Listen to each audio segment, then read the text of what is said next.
Hey everyone, I'm working to hit 1,000 subscribers, and I need your help to get there. If you enjoy this content, please hit that subscribe button right now. You know what's wild? David Stearns just signed a guy who hit .083 last season. Yeah, you heard that right. .083. And I'm sitting here trying to figure out if this is some kind of genius move we're all missing, or if the Mets just needed a warm body. So here's what happened. Fresh off trading for Freddy Peralta on his wedding anniversary, which is insane by the way, Stearns decided Super Bowl Sunday wasn't going to stop him from making moves.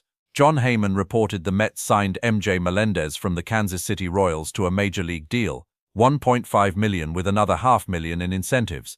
Not exactly breaking the bank, but still.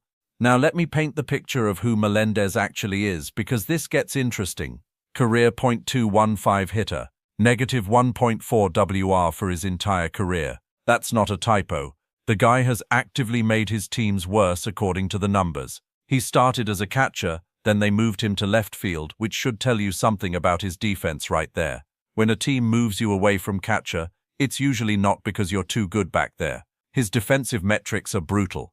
Minus 16 outs above average for his career. That's the kind of number that makes you wince. The Mets have been all about run prevention under Stearns. Defense, pitching, making the hard plays, and then they sign this guy?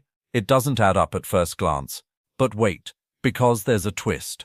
While Melendez was struggling in the majors, he went down to AAA and did something nobody saw coming. 21 home runs, 20 stolen bases, a 2020th season in AAA at 27 years old. That's not nothing. That's actually pretty rare air, even at that level. Here's where it gets tricky though. His major league splits are a mess. Against righties, he's hitting .210 with a .301 on base. Against lefties, somehow worse, 232 average but only a .282 on base percentage. So he's not a platoon guy, he's just bad from both sides, consistently below average no matter who's on the mound. The Mets already have Jared Young, who's basically the same profile. Left-handed hitter with power, who absolutely destroyed AAA last year. So why add another one? It feels redundant.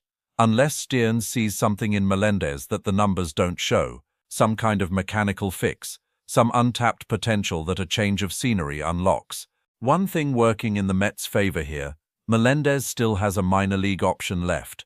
That's huge. It means they can stash him in AAA without losing him if this doesn't work out. It's a low-risk gamble with an escape hatch.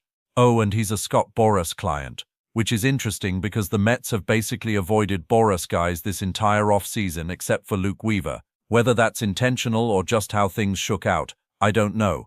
But it's worth noting, the timing is curious too. They're going to need to make a roster move to fit Melendez on the 40-man. Right now they can't use the 60-day IL yet, but pitchers and catchers report this week. Once that happens, guys like Tyler McGill, Reed Garrett, and Dedniel Nunez are heading straight to the 60-day, problem solved. So what's the play here? Is this just organizational depth, a lottery ticket that might pay off? Or does Stearns actually believe he can fix this guy and turn him into a productive major leaguer? The cynic in me says it's a nothing move, depth piece, insurance, someone to have around in case of emergency. But the optimist wonders if maybe, just maybe, there's something here. That AAA power and speed combo is real. If he can tap into even half of that at the big league level, suddenly you've got a weapon off the bench.